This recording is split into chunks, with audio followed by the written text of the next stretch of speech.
Alors bonjour à tous, le bœuf bourguignon, un grand classique de la cuisine française. Donc on prend des carottes et des oignons. Donc je vais vous donner les portions pour 6 personnes. Donc vous prenez 3 gros oignons et 4 carottes pour vous. Voilà, bien sûr c'est au restaurant donc j'en fais une grosse quantité. Donc on émince vos oignons. Donc on va dire 4 oignons, hein, pour 6 c'est bien. On met pas mal d'oignons dans le bourguignon. Prenez 3 ou 4 belles carottes, hein, il y a une de plus ou un oignon de plus, c'est pas trop grave, ça donne encore plus de goût à votre jus. Et vous les coupez en rondelles relativement, pas trop fines, hein, mais pas trop grosses non plus. Et on les fait revenir avec de l'huile d'olive un petit peu. Dans une casserole, on fait revenir nos oignons et nos carottes. Jusque-là, rien de compliqué. Ensuite, on récupère notre viande pour le bœuf bourguignon.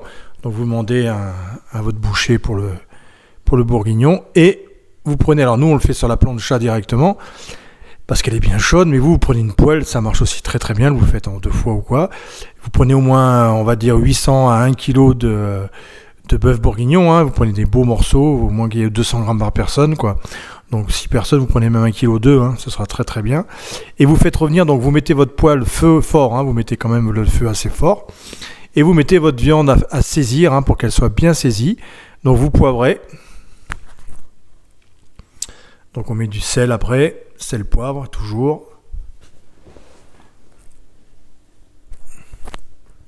Ensuite je mets des herbes de Provence. Alors ça c'est vraiment ce qui va donner le goût à votre jus en fait, hein, du bourguignon. On l'a fait aujourd'hui au restaurant, on avait 25 parts, on les a vendus en 1 heure. Là je mets un mélange d'épices couscous, donc vous prenez un mélange pour les épices couscous, et j'utilise un peu dans le bourguignon, ça donne un bon parfum. Donc vous mettez bien de l'épice couscous de partout, hein, surtout votre viande, hein, n'hésitez pas à en mettre. Ça c'est un mélange d'herbes arabiata. Si vous n'en avez pas, vous mettez un mélange mexicain ou un mélange un peu ce que vous avez dans votre placard, hein, c'est pas trop gênant. Là vous voyez, je vais rajouter même un mélange italien. Donc en fait le but c'est de mettre pas mal d'épices. Vous voyez, là je mets encore un mélange italien de chez Ducros. Donc voilà, donc j'ai mis épices à couscous, des herbes de Provence, des mélanges italiens, des herbes arrabbiata.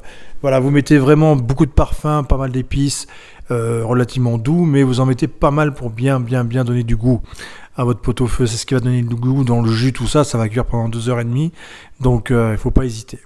Donc là, je fais bien revenir, vous voyez, mes morceaux, il faut bien qu'ils soient bien saisis, hein. Donc nous, on a une grosse quantité, alors forcément, on les fait à la spatule, hein. On fait en 2 fois même, hein, on a 2 grosses fournées à faire. Et donc voilà, donc on fait bien remuer. Alors ensuite on le met dans la casserole, une fois qu'on a bien fait remuer, vous voyez, donc avec nos carottes et nos oignons. Et là on va singer, ce qu'on appelle singer. Vous mettez bien la farine. Alors vous ne mettez pas 1 tonne, hein, vous ne mettez pas 1,8 kg, là c'est une grosse quantité. Vous allez mettre 5 cuillères à soupe pour 6 personnes. Et vous remuez comme ça pour singer la viande, c'est ce qui va lier en fait votre jus un petit peu pour pas qu'il soit trop liquide.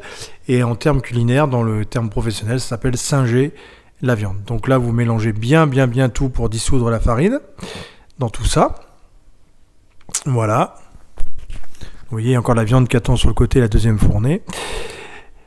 Et là, on va mettre du vin rouge. Donc là, vous couvrez bien du vin rouge. Bien sûr, c'est un Saint-Émilion 1924, hein, de préférence.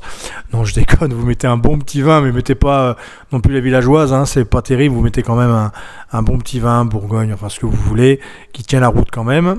Et donc, on va couvrir vraiment avec... bon, là, j'ai rassemblé toutes mes viandes, vous voyez. Et on couvre avec du vin rouge. Voilà. Et on va rajouter du fond brin de veau.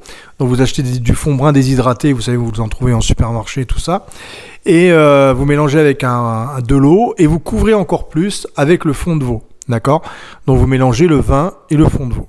Voilà, et là vous laissez cuire 2h30 à bon bouillon, hein, déjà 2 bonnes heures. Vous prenez votre viande, vous regardez si elle est bien tendre, si elle n'est pas tendre, vous laissez une demi-heure de plus, mais vous laissez au moins cuire, vous voyez, quand même abondamment pendant 2 heures minimum, d'accord. Vous allez jusqu'à 2h30 peut-être, ça dépend de la qualité de votre viande en fait, hein.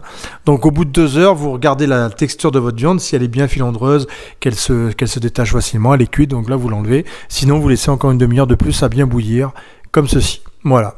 Et après, il n'y a plus qu'à le présenter, hein. Vous prenez une assiette un peu creuse, un peu jolie, hein. Et vous prenez la viande directement dans la casserole. Donc là, il a cuit 2h20 exactement, hein, à peu près. Un gros bouillon. Voilà. Vous mettez donc bien déjà de la viande, les carottes, un peu les oignons. Vous rajoutez un peu de jus parce que le jus est succulent avec un bon morceau de pain de campagne. C'est tip top. Et après, vous l'accompagnez avec des pommes vapeur.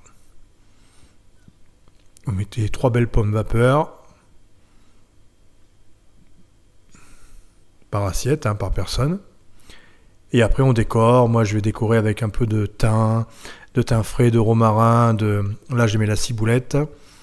Donc après, du thym, du romarin. Je vais mettre un peu de cerfeuil, d'aneth. Et voilà. Et voilà, vous avez la recette du bœuf bourguignon. Allez, à bientôt. Merci à vous. Et n'oubliez pas de parler de la chaîne à tout le monde. Merci, bonne journée.